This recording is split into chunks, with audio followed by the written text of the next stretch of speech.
हम प्यार कइले रानी एगो बेवफा लड़की से। हम प्यार कइले रानी इजहार कइले रानी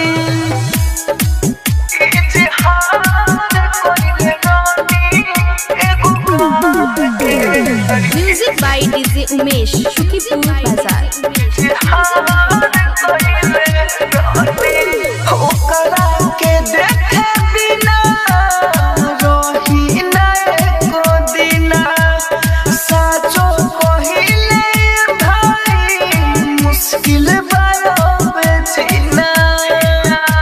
ओकरा खानी हम जानी ना करी हो कसाई।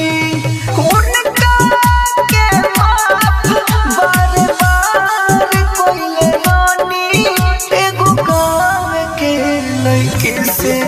हम प्यार कइले रानी एगो बेवफा लड़की से। हम प्यार कइले रानी इजहार कइले रानी।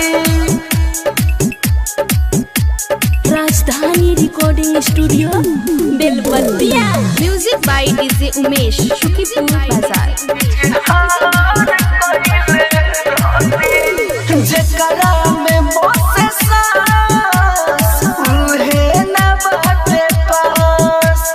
देहिया के जाने रहनी हम तो होइलास। राइटर मनोज अब तो रोज सोचे दिल बिसारी। राहुल से वादा उ हजार कइले रानी एगो गाँव के लड़की से। हम प्यार कइले रानी एगो बेवफा लड़की से।